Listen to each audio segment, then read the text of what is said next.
നമസ്കാരം പ്രിയപ്പെട്ട സുഹൃത്തുക്കളെ, 3 ചോദ്യങ്ങൾ എനിക്ക് നിങ്ങളോട് ചോദിക്കാനുണ്ട്. ഈ 3 ചോദ്യങ്ങളിൽ 2 ചോദ്യങ്ങൾ ബന്ധമുള്ളതാണ്, ഒന്ന് അതുമായി ബന്ധമില്ലാത്തതാണ്. ഈ 3 ചോദ്യങ്ങളും ഇപ്പോൾ വളരെ പ്രസക്തിയുള്ളതാണ്. ദയവായി നിങ്ങൾ ഈ വീഡിയോ ഷെയർ ചെയ്യുക, സബ്സ്ക്രൈബ് ചെയ്യുക, ബെല്ലൈക്കൺ അമർത്തുക, ഫേസ്ബുക്കിലാണെങ്കിൽ ഫോളോ ചെയ്യുക. മറ്റുള്ളവരൊന്ന് കാണട്ടെ, ടാക്സ് കൊടുക്കുന്ന കാര്യമല്ലല്ലോ, ഒന്ന് ഷെയർ ചെയ്തേക്ക്. ഒന്നാമത്തെ ചോദ്യം, കേരളത്തിലെ ഇന്നത്തെ ഇടതുപക്ഷവും വലതുപക്ഷവും ഒക്കെ നിൽക്കട്ടെ, എല്ലാ വിഭാഗങ്ങളും ഏറ്റവും ശക്തനായ അല്ലെങ്കിൽ ഏറ്റവും ജനപ്രിയനായിട്ടുള്ള രാഷ്ട്രീയ നേതാവാണ് കേരളത്തിലെ രാഷ്ട്രീയ നേതാവ് ആരാണ്? നിങ്ങളുടെ മനസ്സിൽ ഒരു പക്ഷേ പല ചിന്തകളും പോയിട്ടുണ്ടാകാം. ആ ചിന്തകൾ അവിടെ തന്നെ നിൽക്കട്ടെ. രണ്ടാമത്തെ ചോദ്യവും അതിന്റെ ഉപചോദ്യം കഴിഞ്ഞ ശേഷം നമുക്ക് വിഷയത്തിലേക്ക് വരാം. രണ്ടാമത്തെ ചോദ്യം, രാഹുൽ മാങ്കൂട്ടത്തിനെ എന്തിനാണ് ഇത്തരത്തിൽ കേസിൽപ്പെടുത്തി മൂലയ്ക്കാക്കിയത്? മൂന്നാമത്തെ ചോദ്യം, രാഹുൽ മാങ്കൂട്ടത്തിന്റെ കേസുമായിട്ടുള്ള ഉപചോദ്യമാണ്, എന്തിനാണ് ഫെന്നി നയനാന്റെ ഫേസ്ബുക്ക് പേജ് ഇന്ത്യയിൽ ലഭ്യമല്ലാതാക്കിയത്? വിദേശത്ത് ലഭ്യമാണ്, ഇന്ത്യയിൽ എന്തുകൊണ്ടാണ് അത് ലഭ്യമല്ലാതാക്കിയത്? ആരാണ് അത് ചെയ്തത്? ഈ 3 ചോദ്യങ്ങൾക്കും പ്രസക്തിയുണ്ട്. നമുക്ക് ഒന്നാമത്തെ ചോദ്യത്തിലേക്ക് വരാം. ആരാണ് കേരളത്തിലെ ഏറ്റവും ശക്തനായ രാഷ്ട്രീയ നേതാവ് കേരളത്തിൽ? അത് സഖാവ് പിണറായി വിജയനല്ല, വി.ഡി. സതീശനല്ല, അതുപോലെ ഇപ്പുറത്ത് BJP പക്ഷത്തുള്ള ആരുമല്ല, സാക്ഷാൽ ശ്രീമാൻ ഷാഫി പറമ്പിൽ. ഒരു സംശയം വേണ്ട, ഷാഫി പറമ്പിലാണ് ഇന്ന് കേരളത്തിലെ ഏറ്റവും ശക്തനായ ഏറ്റവും ജനപ്രിയനായിട്ടുള്ള രാഷ്ട്രീയ നേതാവ്. ഇത് രണ്ടും കൂടെ ചേർത്തിട്ടാണ്. ഏറ്റവും ശക്തൻ ആരാണ് എന്ന് ചോദിച്ചാൽ സഖാവ് പിണറായി വിജയൻ നമുക്ക് പറയാൻ പറ്റും. പക്ഷെ ജനപ്രിയനും കൂടിയാണ് ആരാണ് എന്ന് ചോദിച്ചു കഴിഞ്ഞാൽ ഷാഫി പറമ്പിൽ, വേറൊരു ഉത്തരവില്ല. നിങ്ങൾ നോക്കൂ, കേരളത്തിൽ അങ്ങോളം ഇങ്ങോളം UDF-ന്റെ തെരഞ്ഞെടുപ്പ് പരിപാടികൾ പങ്കെടുക്കുമ്പോൾ, സ്ഥാനാർത്ഥികൾക്ക് വേണ്ടി പങ്കെടുക്കാൻ പോകുമ്പോൾ, ഓരോ പരിപാടികൾ പങ്കെടുക്കാൻ പോകുമ്പോൾ ഷാഫി പറമ്പിലിന് കിട്ടുന്ന സ്വീകാര്യത, ഷാഫി നട്ടപ്പാതിരി ആയാലും ശരി ഷാഫി വന്ന് കണ്ടിട്ടേ പോകൂ എന്ന് പറഞ്ഞ് അവിടെ തടിച്ചുകൂടി നിൽക്കുന്ന അമ്മ പെങ്ങന്മാർ, ജനങ്ങൾ, ജനസാഗരം, അത്തരത്തിലുള്ള ആ ഒരു വലിയ ജനസാഗരം സൃഷ്ടിക്കാൻ ഇന്ന് കേരളത്തിൽ ഷാഫി പറമ്പിനല്ലാതെ മറ്റൊരാൾക്കും സാധ്യമല്ല എന്നത് വസ്തുതയാണ്. അത് ഏത് രാഷ്ട്രീയ പാർട്ടിയിലായാലും. മറ്റേ ഒരു പക്ഷേ മറ്റാരെങ്കിലുമൊക്കെ ഇത്തരത്തിൽ സംഗമങ്ങൾ സംഘടിപ്പിക്കുമ്പോൾ ഒരു പക്ഷേ ബംഗാളികളൊക്കെ ഇറക്കേണ്ടി വരും, നമുക്ക് കണ്ടിട്ടുണ്ട്. എന്നിട്ട് പോലും കസേര ഒഴിഞ്ഞു കിടന്ന് നമുക്ക് കണ്ടിട്ടുണ്ട്. ഇനി രണ്ടാമത്തെ ചോദ്യത്തിലേക്ക്, എന്തിനാണ് രാഹുൽ മാങ്കൂട്ടത്തിനെ മൂലക്കിരുത്തിയത്? രാഹുൽ മാങ്കൂട്ടത്തിനെ മൂലക്കിരുത്തിയത് പെണ്ണ് കേസല്ല. കാര്യം രാഹുൽ മാങ്കൂട്ടം ആയിരുന്നു രണ്ടാമനായി കേരള രാഷ്ട്രീയത്തിൽ കാര്യങ്ങളെല്ലാം വിളിച്ചു പറഞ്ഞുകൊണ്ടുന്നത്. ഒന്നാമത്തെ ജനപ്രിയനായിട്ടുള്ള ഷാഫി പറമ്പിലാണ് കേരളത്തിൽ ഇത്രയധികം സ്വാധീനമുള്ള ഒരു വ്യക്തി എന്നുണ്ടെങ്കിൽ, അതേപോലെ തന്നെ കാര്യങ്ങൾ വിളിച്ചു പറയാൻ ശക്തിയും ത്രാണിയുമുള്ള, ആരെയും ഭയക്കാത്ത കൂസാത്ത ഒരു പൊളിറ്റിക്കൽ ലീഡർ, യുവ നേതാവായിരുന്നു രാഹുൽ മാങ്കൂട്ടത്തിൽ. അതുകൊണ്ട് തന്നെയാണ് രാഹുൽ മാങ്കൂട്ടത്തിനെ അങ്ങോട്ട് ഒതുക്കിയത്. അതിനുള്ള തെളിവാണ് മൂന്നാമത്തെ ചോദ്യം. രാഹുൽ മാങ്കൂട്ടത്തിനെതിരെ വന്ന കേസുകൾ നോക്കൂ, പെണ്ണ് കേസുകൾ. ആദ്യം ഒരു കേസ് വന്നു, ആ കേസ് ഒന്നും ആയി എന്ന് പറയുന്ന സമയമായപ്പോഴേക്കും അടുത്ത കേസ് വന്നു. അത് ആദ്യത്തെ കേസിന് സപ്പോർട്ടാണ് രണ്ടാമത്തെ കേസ് വന്നത്. അതിനൊരു തുമ്പുമില്ല, ഒരു വാലുമില്ല എന്ന അവസ്ഥയിൽ വന്നപ്പോൾ മൂന്നാമത്തെ കേസ് വന്നു. ഈ 3 കേസും കോടതി എടുത്ത് തോട്ടിലിടും എന്നുള്ളൊരു അവസ്ഥയും വന്നു. ഇപ്പൊ നോക്കൂ നിങ്ങൾ, ഇപ്പോ രാഹുൽ മാങ്കൂട്ടത്തിൽ ഈ തെരഞ്ഞെടുപ്പ് രംഗത്ത് നിന്ന് മാറി നിൽക്കുകയും ചെയ്യുന്നു. മനസ്സിലാക്കണം, തെരഞ്ഞെടുപ്പ് രംഗത്ത് നിന്ന് മാറി നിൽക്കുന്നു. ഒരുപക്ഷെ പാലക്കാടോ മറ്റെവിടെയെങ്കിലും രാഹുൽ മാങ്കൂട്ടത്തിൽ നിന്നിരുന്നു എന്നുണ്ടെങ്കിൽ, നിൽക്കാൻ കഴിയുമായിരുന്നുണ്ടെങ്കിൽ, നേരത്തെ പറഞ്ഞ പോലെ വിവാദങ്ങളൊന്നും ഉണ്ടാകാത്ത ഒരു സാഹചര്യം ഉണ്ടായിരുന്നുവെങ്കിൽ വലിയ ജനപിന്തുണ 2 ഷാഫി പറമ്പിൽമാരെ കേരളത്തിന് കാണേണ്ടി വരുമായിരുന്നു. അതിൽ ഒരു ഷാഫി പറമ്പിലിനെ, അതായത് രാഹുൽ മാങ്കൂട്ടത്തിനെ വെട്ടി മാറ്റാൻ വേണ്ടി മനഃപൂർവ്വം ശ്രമിച്ചതാണ് രാഹുൽ മാങ്കൂട്ടത്തിന് നേരെ വന്നിട്ടുള്ള ഈ കേസുകൾ. അതിനുള്ള തെളിവ് ആണ് കഴിഞ്ഞ ഏതാനും ദിവസങ്ങളായി വന്നുകൊണ്ടിരിക്കുന്ന രാഹുൽ മാങ്കൂട്ടത്തിന്റെ ഫേസ്ബുക്ക് പേജിൽ വരുന്ന വീഡിയോക്കുള്ള കമന്റുകളും ജനപിന്തുണയും. ആദ്യം ഒരു 8 മിനിറ്റുള്ള ഒരു വീഡിയോ അദ്ദേഹം കൊടുത്തു. ആ വീഡിയോയ്ക്ക് അതിശക്തമായിട്ടുള്ള ജനപിന്തുണ. ആ ചോദ്യം വന്നതോടുകൂടി രാഹുലിനെ വീണ്ടും എങ്ങനെ പിടിച്ചകത്തിടാം എന്നൊരു ചിന്തയാണ് ഇപ്പോ ഗവൺമെന്റിന്റെ ഭാഗത്തു നിന്നുള്ളത്, CPM-ന്റെ ഭാഗത്തു നിന്നുള്ളത്. അതേക്കുറിച്ച് എന്തായാലും നമുക്ക് വിശദമായി സംസാരിക്കാം. അതിനു മുമ്പ് മൂന്നാമത്തെ ചോദ്യത്തിലേക്ക് ഇന്ന് വരേണ്ടതുണ്ട്. മൂന്നാമത്തെ ചോദ്യം, ഫെന്നി നയനാന്റെ ഫേസ്ബുക്ക് പേജ് എന്തിനാണ് ഇന്ത്യയിൽ ബ്ലോക്ക് ചെയ്തത്? നിങ്ങൾ എത്ര പേർ അറിഞ്ഞു എന്ന് എനിക്കറിയില്ല. ഫെന്നി നയനാന്റെ ഫേസ്ബുക്ക് പേജ് കാണാൻ കഴിയില്ല. ഇന്ത്യയിൽ നമുക്ക് ഇന്ത്യൻ സെർവറുകൾ വെച്ചുകൊണ്ട് നമുക്ക് കാണാൻ കഴിയില്ല. അത് കാണണമെന്നുണ്ടെങ്കിൽ ഈ പറഞ്ഞതുപോലെ മറ്റ് രാജ്യങ്ങളുടെയൊക്കെ ഉപയോഗിച്ചിട്ട് ചെയ്യണം.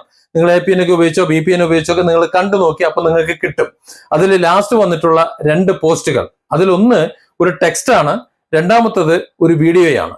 അതായത് റിപ്പോർട്ടർ ചാനൽ കൊടുത്തിട്ടുള്ള ഒരു വാർത്ത, പച്ച നുണ എന്ന് പറഞ്ഞാൽ പച്ച നുണ. നിങ്ങൾക്ക് VPN ഉപയോഗിച്ചിട്ട് പോയി നോക്കി കാണാൻ പറ്റും. ഞാൻ ഇതിനകത്ത് കൊടുക്കുന്നില്ല. ഇതിനകത്ത് ആ ടെക്സ്റ്റ് ഒക്കെ ഞാൻ കോപ്പി ചെയ്ത് വെച്ചിട്ടുണ്ട്, വീഡിയോ കോപ്പി ചെയ്ത് വെച്ചിട്ടുണ്ട്, എനിക്ക് നിങ്ങളെ കാണിക്കാനും പറ്റും. പക്ഷെ എനിക്ക് പേടിയുണ്ട്. കാരണം ആ ഒരു വാർത്തയും ഫെന്നി നൈനാൻ പറഞ്ഞിട്ടുള്ള ആ ഒരു വാർത്തയും, അതായത് ഇരകളുടെ പേര് പരാമർശിച്ചിട്ടില്ല, അവരെ കുറിച്ച് യാതൊന്നും പറഞ്ഞിട്ടില്ല. അവർ ഫെന്നി നൈനാന്റെ പേര് പറഞ്ഞതും ഈ കാര്യങ്ങളൊക്കെ പറഞ്ഞതും കളവാണ് എന്നും അതിന് ശക്തമായ തെളിവുകൾ ഉണ്ട് എന്നും അത് വളരെ ശക്തമായി തെളിയിക്കാൻ കഴിയുമെന്നും, അത് മാത്രമല്ല ഇതിനൊക്കെ ഇത് വ്യാജ പരാതിയാണ് എന്ന് തെളിയിച്ച് അതിന്റെ ഒരു വിഷമം ഇന്ന് രാഹുൽ മാങ്കൂട്ടത്തിന്റെയും മറ്റുള്ളവരുടെ ഒക്കെ വീട്ടിലുണ്ടാകുന്ന ഒരു വിഷമമുണ്ടല്ലോ, ആ വിഷമം എന്താണ് എന്ന് അറിയിച്ചതിന് ശേഷം മാത്രമേ കേസ് അവസാനിപ്പിക്കൂ എന്ന്. അതായത് നിയമപരമായി ഇങ്ങോട്ട് എങ്ങനെയാണോ നിയമപരമായി ഇടപെടാൻ നോക്കുന്നത് അതേ നിയമപരമായുള്ള ഇടപെടൽ അങ്ങോട്ടും പ്രതീക്ഷിക്കാം. അപ്പോ കുത്തിയിരുന്ന് നിലവിളിക്കരുത് എന്നാണ് അതിന്റെ ആകെ മൊത്തത്തിലുള്ള ഒരു സൂചന. അത്തരത്തിലുള്ള ഒരു പോസ്റ്റ് ഇട്ട് കഴിഞ്ഞപ്പോഴേക്കും നമ്മളെ റിപ്പോർട്ടർ ചാനൽ വന്നിട്ട് കുറെ കാര്യങ്ങൾ പറഞ്ഞു കഴിഞ്ഞു. അതിനകത്ത് ഫെന്നി നൈനാനെ വക്കീലുമാക്കി കളഞ്ഞു. പക്ഷെ ഇപ്പൊ നിങ്ങൾ നോക്കിയാൽ ഫെന്നി നൈനാന്റെ ഫേസ്ബുക്ക് പോസ്റ്റുകൾ കാണില്ല. ഈ 2 പോസ്റ്റുകൾ വന്നത് മാത്രമല്ല അദ്ദേഹത്തിന്റെ ആ ഫേസ്ബുക്ക് പോസ്റ്റ് ഹൈഡാക്കാൻ കാരണം, അതിന് രാഹുൽ മാങ്കൂട്ടവുമായി ബന്ധമുണ്ട്. അതായത് രാഹുൽ മാങ്കൂട്ടത്തിനെ ഈ തെരഞ്ഞെടുപ്പിന് മുമ്പ് പൂട്ടി ഈ തെരഞ്ഞെടുപ്പിൽ നിന്ന് അകറ്റി ആരുമില്ലാതാക്കി മൂലക്കിരുത്താൻ നടത്തിയ നാടകം ഏകദേശമൊക്കെ വിജയിച്ചു വരുന്ന സാഹചര്യത്തിലാണ് ഫെന്നി നൈനാൻ രംഗത്തേക്ക് വരുന്നത്. ഓരോന്നോരോന്ന് പൊളിച്ചിട്ടിട്ട് സ്ക്രീൻഷോട്ടുകളായിട്ടും വോയിസ് നോട്ടുകളായിട്ടും മറ്റും അദ്ദേഹത്തിൻ്റെതായ അഭിപ്രായങ്ങളായിട്ടും, കാരണം അദ്ദേഹം ഈ കേസിൽ ആരുമല്ലല്ലോ, ഈ ഇര എന്ന് പറയപ്പെടുന്ന സ്ത്രീകളുടെ വിവരങ്ങൾ പുറത്തു വിടാത്ത വിധത്തിൽ അദ്ദേഹത്തിന് എന്ത് വിവരം പുറത്തുവിടാം. അപ്പോൾ ആ ഒരു സൗകര്യം ഉപയോഗിച്ചുകൊണ്ട് അദ്ദേഹത്തിന്റെ സോഷ്യൽ മീഡിയ വളരെ ശക്തമായി ഉപയോഗിക്കുന്നത് കൊണ്ട് രാഹുൽ മാങ്കൂട്ടത്തിനെതിരെ അദ്ദേഹത്തെ പൂട്ടാൻ വേണ്ടി ഇവർ നടത്തിയിട്ടുള്ള മുഴുവൻ കാര്യനീക്കങ്ങളും ഇയാൾ പിടിച്ചത് ഫെന്നി നൈനാൻ മരിച്ചു പുറത്തിടും എന്ന് കണ്ടപ്പോ, അതിനുള്ള പണി തുടങ്ങിയപ്പോ തന്നെ കേരള പോലീസ് എന്ത് ചെയ്തു? അതങ്ങോട്ട് ബ്ലോക്ക് ചെയ്തു, ഇന്ത്യയിൽ അങ്ങോട്ട് ബ്ലോക്ക് ചെയ്തു. അതായത് ഫെന്നി പറയുന്നതൊന്നും കേരളത്തിലെ സാധാരണക്കാർ അവരുടെ മൊബൈലിലൂടെ അവരുടെ കമ്പ്യൂട്ടറിലൂടെ കാണാൻ പാടില്ല.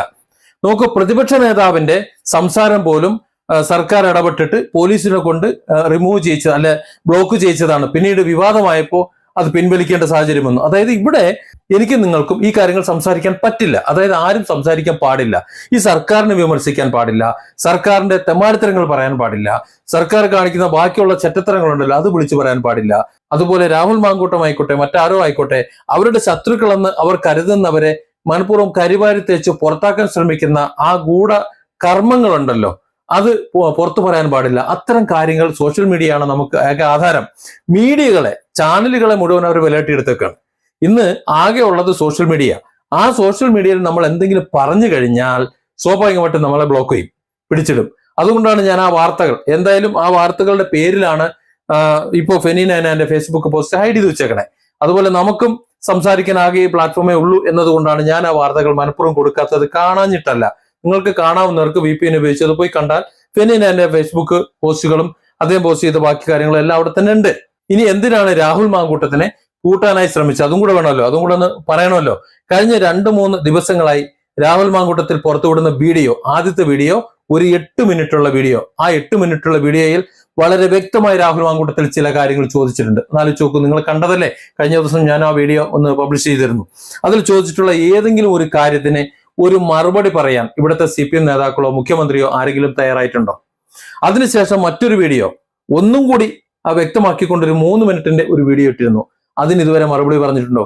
വീണ്ടും, അതായത് ഓരോരോ വാക്കുകൾക്ക് CPM മുന്നോട്ട് വെക്കുന്ന ആക്ഷേപങ്ങൾക്ക് മറ്റെല്ലാത്തിനും കൃത്യമായി എണ്ണി മറുപടി പറയാൻ കഴിയുന്ന ഒരാളായിരുന്നു രാഹുൽ മാങ്കൂട്ടത്തിൽ. അതുകൊണ്ട് അങ്ങനെ മറുപടി പറയുന്നവനെ ആദ്യം ഒതുക്കി. ഷാഫി പറമ്പിൽ അങ്ങനെ മറുപടി പറയുന്ന ആളല്ല. ഒരു വളഞ്ഞു പിടിച്ചുകൊണ്ട് സ്നേഹിച്ച് ചങ്ക് പറിച്ചു കൊടുക്കുന്ന ഒരു വശ്യതയാർന്ന ഒരു ലീഡർഷിപ്പാണ്. ഒന്ന് പ്രതികരിക്കാൻ, ശക്തമായി പ്രതികരിക്കാൻ. നോക്കൂ, മീഡിയകളോട് സംസാരിക്കുന്നത് നോക്കുമ്പോൾ അറിയാം. മീഡിയകളോട് ഷാഫി പറമ്പിൽ സംസാരിക്കുമ്പോൾ ശത്രു ഭാഗത്ത് നിൽക്കുന്ന മീഡിയകൾ പോലും എന്നിട്ടും എന്ന് പറഞ്ഞുകൊണ്ട് ചിരിച്ചുകൊണ്ട് തമാശയ്ക്ക് വിടുന്നുണ്ടെങ്കിൽ രാഹുൽ മാങ്കൂട്ടത്തിൽ അതിനെതിരെ ശക്തമായി പ്രതികരിക്കുന്നതാണ് നമുക്ക് കാണാൻ കഴിയുക. അപ്പോൾ അത്തരത്തിൽ പ്രതികരിക്കുന്ന രാഷ്ട്രീയ നേതാക്കൾ അല്ലെങ്കിൽ യുവാക്കൾ ഈ തെരഞ്ഞെടുപ്പിൽ ഈ CPM-ന് അപകടമാണ്. ഇത് നേരത്തെ മനസ്സിലാക്കിയതാണ്. CPM എല്ലാം നേരത്തെ മനസ്സിലാക്കുന്നതാണ്. TPയുടെ 51 വെട്ടും അതുപോലെ ബാക്കിയുള്ളവരുടെ വെട്ടും ഒക്കെ അതിന്റെ ഭാഗമായിട്ട് വരുന്നത്, അതൊക്കെ നേരത്തെ കാണുന്നതാണ്. പാർട്ടിക്ക് എപ്പോഴൊക്കെ ക്ഷീണം വരുന്നവർക്ക് നേരത്തെ അറിയാം. അതിനുള്ള വെട്ടി അരിയലുകൾ അത് യഥാസമയം ചെയ്തുകൊണ്ടിരിക്കും. അതുപോലെ രാഹുൽ മാങ്കൂട്ടത്തിൽ ഈ വരുന്ന തെരഞ്ഞെടുപ്പിൽ CPM-ന് ഒരു വലിയ കീറാമുട്ടി ആയിരിക്കുമെന്ന് നേരത്തെ മനസ്സിലാക്കിയ CPM അതിനുവേണ്ടി ഒരു വഴി മുമ്പേ എടുത്തെറിഞ്ഞതാണ് രാഹുൽ മാങ്കൂട്ടത്തിനെ സൈഡാക്കിയ നടപടിയെന്ന് ഈ തെരഞ്ഞെടുപ്പിന്റെ പടിവാതിൽ നിൽക്കുന്ന ഈ വേളയിൽ നമുക്ക് മനസ്സിലാക്കാൻ പറ്റും. അതിനുണ്ടാക്കിയെടുത്താണ് അത് പൊളിച്ചെടുക്കാൻ തുടങ്ങിയപ്പോൾ ദുഷ്ടലാക്കോടെ ഉണ്ടാക്കി വെച്ചിട്ടുള്ള ആ കാര്യങ്ങൾ ഓരോന്നോരോന്ന് പൊളിച്ചിടും എന്ന് മനസ്സിലായപ്പോൾ ഫെന്നി നായനാന്റെ ഫേസ്ബുക്ക് പേജും ബ്ലോക്ക് ചെയ്തു. അദ്ദേഹത്തിന്റെ ഐഡി കാണാൻ കഴിയില്ല. മിക്കവാറും തെരഞ്ഞെടുപ്പ് കഴിഞ്ഞിട്ടായിരിക്കും ഇനിയിപ്പോ കാണാൻ കഴിയുക. അതായത് അവർക്കറിയാം അവർ എന്താണ് ചെയ്തത്, അല്ലെങ്കിൽ ജനം എങ്ങനെയാണ് ചിന്തിക്കുന്നത് എന്ന്. അതുകൊണ്ട് ജനമൊന്നും അറിയരുത്. കണ്ണിൽ പൊടിയിട്ടുകൊണ്ട് കുറെ കാശ് കൊടുത്തുകൊണ്ട് മാധ്യമങ്ങൾ ഇങ്ങനെ പറയുന്നതുണ്ടല്ലോ, ആ പറയുന്ന കാര്യങ്ങൾ മാത്രം മിണുങ്ങിക്കൊണ്ട് ചെന്ന് വോട്ട് ചെയ്യണം. അതുകൊണ്ട് എനിക്ക് പറയാനുള്ളത്, നമ്മൾ ഇവിടെ വോട്ട് ചെയ്യുന്നത് നമ്മളെ ഭരിക്കാനല്ല, നമുക്ക് വേണ്ടി ഭരിക്കാനാണ്. നമുക്ക് വേണ്ടി ആരാണ് ഭരിക്കുന്നത്, നമ്മോടൊപ്പം ആരാണ് നിൽക്കുന്നത്, ആരാണ് നമ്മളെ പറയുന്ന കാര്യങ്ങൾ കേൾക്കുന്നത്, അവർക്കാണ് നിങ്ങൾ വോട്ട് ചെയ്യേണ്ടത്. ഇന്നത്തെ സാഹചര്യത്തിൽ നമ്മുടെ മുഖ്യമന്ത്രി ശ്രീ പിണറായി വിജയനോട് അല്ലെങ്കിൽ CPM-കാരോട് ചെന്ന് ചോദിച്ചു കഴിഞ്ഞാൽ പറയും, വീട്ടിൽ പോയി പറയാം. അതായത് നിങ്ങൾ ഞങ്ങളോട് പറയേണ്ട ആവശ്യമില്ല, നിങ്ങൾ വേറെ എവിടെയെങ്കിലും പോയി പറയുന്നതാണ് പറയുന്നത്. അങ്ങനെ ഒരു സർക്കാരിനോട് ആവശ്യമുണ്ടോ? ഇപ്പൊ കഴിഞ്ഞ ദിവസം രമേശ് പിഷാരടി BJP നേതൃത്വം ഒരു പ്രത്യേക സ്ഥലത്ത് വെച്ചിട്ട് തടഞ്ഞു. അദ്ദേഹത്തിന്റെ തെരഞ്ഞെടുപ്പ് പര്യടനം അങ്ങോട്ട് പോകാൻ പാടില്ല എന്ന് പറഞ്ഞ് തടഞ്ഞു. എന്നിട്ട് മുഖ്യമന്ത്രി പിണറായി വിജയൻ പറഞ്ഞു, കണ്ടില്ലേ പിഷാരടിയെ തടഞ്ഞത് കണ്ടില്ലേ എന്നൊക്കെ പറഞ്ഞു. എന്നാൽ തൊട്ടടുത്ത് ഇന്ന് പുറത്തു വരുന്ന വാർത്ത എന്താണ്? SFI സന്ദീപ് വാര്യരെ, അതായത് കോൺഗ്രസിന്റെ സ്ഥാനാർത്ഥിയായിട്ടുള്ള സന്ദീപ് വാര്യരെ തടയുന്ന ദൃശ്യങ്ങൾ പുറത്തു വന്നു. ഇതിന് സഖാവ് പിണറായി വിജയൻ എങ്ങനെയാണ് ന്യായീകരിക്കുക?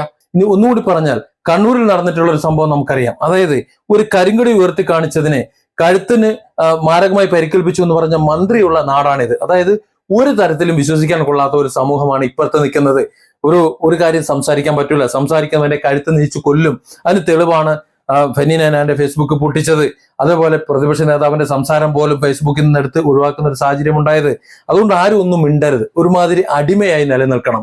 അങ്ങനെ അടിമയായി നിലനിൽക്കാനാണെന്നുണ്ടെങ്കിൽ, ഇനി എന്ത് കാണിച്ചു കഴിഞ്ഞാലും ചോദ്യം ചെയ്യപ്പെടാതെ അനുഭവിക്കാൻ നിങ്ങൾ തയ്യാറാണെന്നുണ്ടെങ്കിൽ, എന്തായാലും CPM-നെ നിങ്ങൾ 100-140 സീറ്റും കൊടുത്തുകൊണ്ട് നിങ്ങൾ വിജയിപ്പിച്ച് കയറ്റണം. അതല്ല, നിങ്ങൾക്ക് നിങ്ങളായി ജീവിക്കണമെന്നുണ്ടെങ്കിൽ നിങ്ങളൊന്ന് മാറി ചിന്തിക്കണം. അത് നിങ്ങളുടെ പ്രദേശത്ത് ആരാണ് അതിന് ഏറ്റവും ഉതകുന്നത് എന്ന് നോക്കി അങ്ങോട്ട് ചെയ്യുക. ഏതായാലും ഈ 3 ചോദ്യങ്ങളുടെ ഉത്തരം നമ്മൾ എടുത്തു നോക്കുമ്പോൾ അത്ര സുഖകരത്തിലല്ല കാര്യങ്ങളുടെ ഇനിയുള്ള പോക്ക് എന്ന് നമുക്ക് മനസ്സിലാവും. അതുകൊണ്ട് കൊണ്ടറിഞ്ഞ് ചെയ്യേണ്ട സമയമാണ് ഇനി. Different angles. Don't forget to subscribe and support this channel.